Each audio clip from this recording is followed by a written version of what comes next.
Good morning students, I am from pioneer English academy.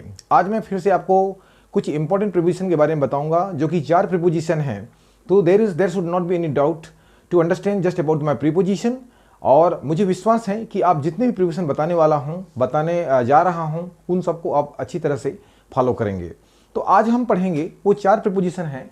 पहला है हमारा बिहाइंड, दूसरा है हमारा बिफोर, और थर्ड है हमारा अपोजिट, और फोर्थ है हमारा beyond.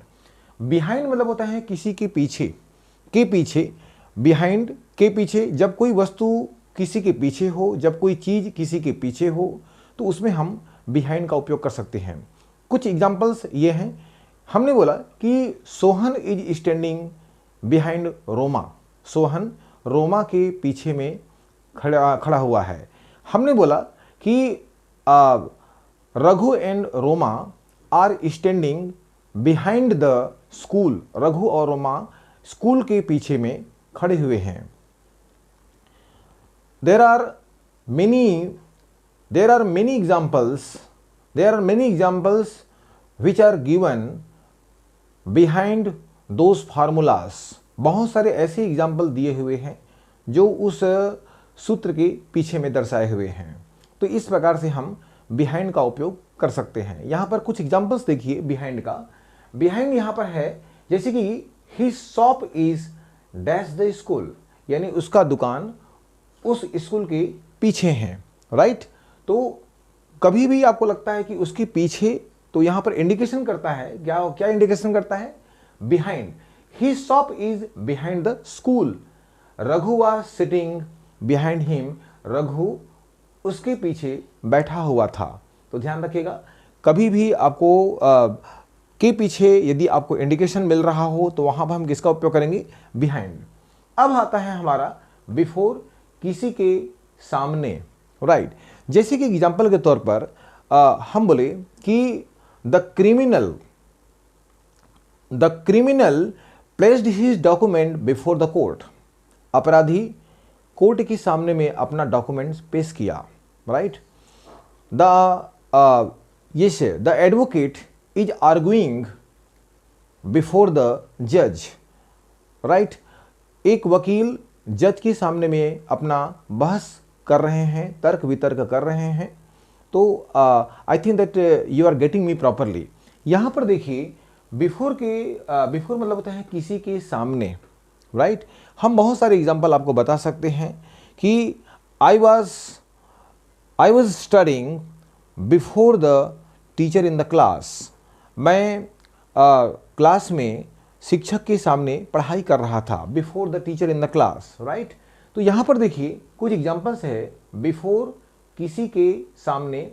Raju appeared dash the interview.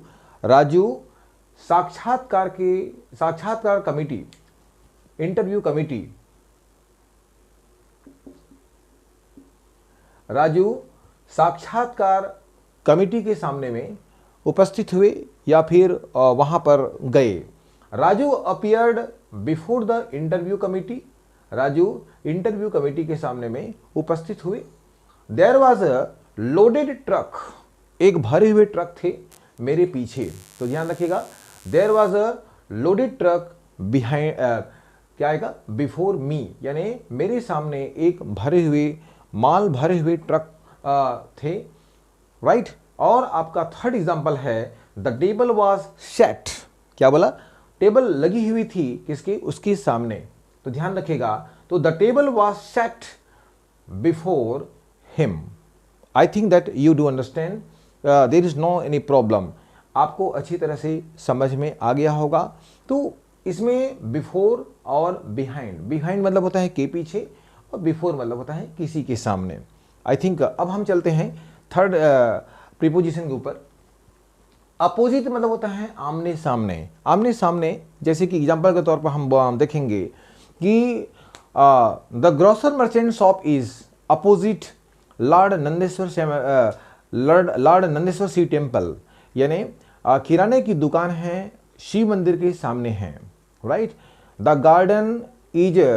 Garden is situated opposite my centre.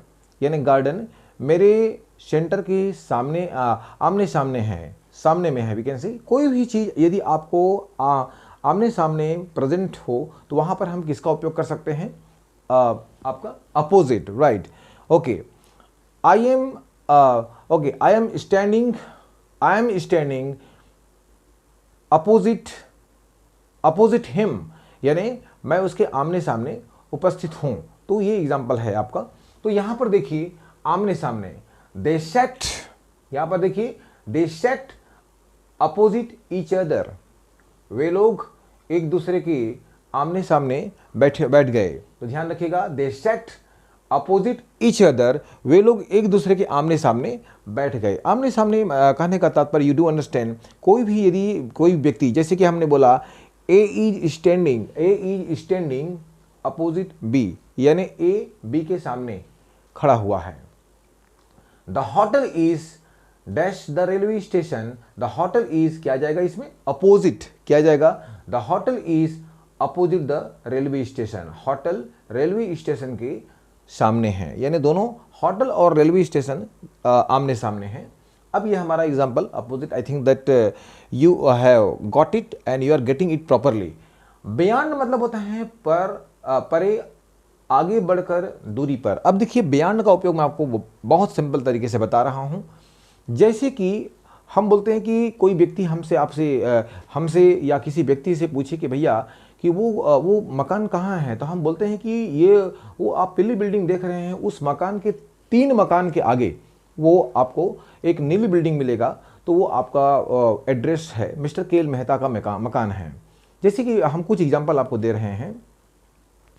मैंने बोला कि central library, the central library is beyond the Nandeshwar Shiv temple, यानी सेंट्रल लाइब्रेरी नंदेश्वर शिव मंदिर के आगे में है। यानी कहने का मतलब ये कि नंदेश्वर शिव मंदिर के आगे माने कुछ मकान है, उसके बाद सेंट्रल लाइब्रेरी आपको पड़ेगा।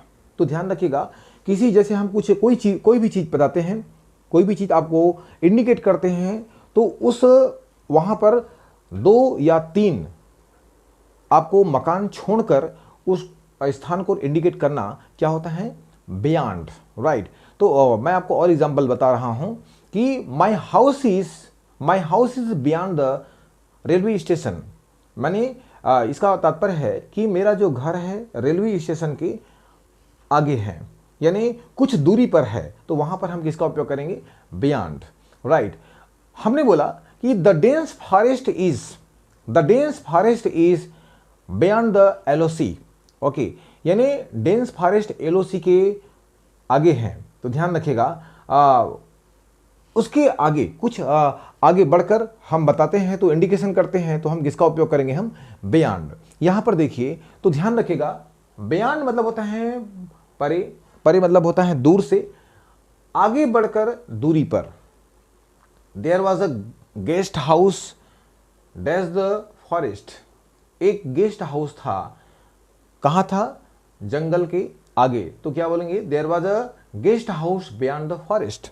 ओके, आई थिंक दैट आपको समझ में आ रहा होगा, you are getting it properly और there is no doubt to understand about it. Okay, तो ध्यान रखिएगा कि हमने आपको बताया था कि कोई भी चीज़ आपके मकान या फिर आपकी जगह से अगर कोई स्थान से 2-3 मकान से आगे दर्शा रहा हो, तो वहाँ पर हम किसका उपयोग करते हैं, बियॉन्ड, राइट। हमने बोला the hotel is beyond my home, hotel मेरे घर के आगे हैं। इसका तात्पर्य है कि ये होटल और मेरे घर के बीच कम से कम 2-3 मकान या 3-4 मकान भी हो सकता है, तो वहाँ पर है। तो ध्यान रखिएगा, नियर का एक मतलब भी होता है, नियर मतलब होता है जस्ट सामने होता है, सामने मतलब एकदम मैंने आपको बयान का क्या बताया कि 2-3, नियर में ऐसा नहीं होता, नियर में जस्ट बगल भी हो सकता है, थोड़ा सा पास भी हो सकता है, उसमें ऐसा नहीं होता। लेकिन बियॉन्ड में कम से कम 2-3 मकान या 2-3 जगह, कुछ जगह के आगे, तो वहां पर अपन लोग किसका उपयोग कर सकते हैं, बियॉन्ड। यहां पर देखिए, तो there was a guest house, एक गेस्ट हाउस था बियॉन्ड द फॉरेस्ट, यानी जंगल के आगे एक गेस्ट हाउस था। The village lies 2 kilometres days the border, यानी गांव सीमा के 2 किलोमीटर आगे पड़ता है। ओके, तो ध्यान रखिएगा, गांव सीमा से 2 किलोमीटर आगे पड़ता है। तो इसमें आई think that you do understand. हमने बोला कि द विलेज लाइज 2 किलोमीटर, गांव सीमा से 2 किलोमीटर आगे पड़ता है। Once again I am repeating this sentence, तो the village lies 2 kilometre beyond the border. Okay, तो I think that there is no any problem to understand about the preposition. कभी भी आपको प्रीपोजिशन के बारे में यदि प्रॉब्लम हो तो हमें बताइएगा। और इसमें मेरे ख्याल से आपको अच्छी तरह से समझ में आ गया होगा। बिहाइंड बहुत सिंपल है, बिफोर किसी के सामने, अपोजिट होता है आमने सामने, और बियॉन्ड मतलब होता है आगे बढ़कर, कुछ दूरी आगे बढ़कर। तो I think that you do understand. मेरी सभी जितने प्रकार, चारों प्रकार के प्रीपोजिशन आपको समझ में आ गया होगा। और यदि कुछ प्रॉब्लम होगा हमारे प्रीपोजिशन में तो मेरे कमेंट बॉक्स में जा कर के आप अपनी प्रॉब्लम्स को मुझसे शेयर कीजिएगा। और हमारे वीडियो को यदि आपको पसंद आ गया होगा तो लाइक कीजिएगा, शेयर कीजिएगा, सब्सक्राइब कीजिएगा। अगला हम प्रीपोजिशन लेकर आएंगे आपके लिए। किसी प्रकार से प्रॉब्लम नहीं होगा, मुझे पूर्ण विश्वास है कि hopefully that you will be getting me properly and there is no any problem to understand about it, right. Thank you, मिलते हैं अगला video. Thank you very much. Okay.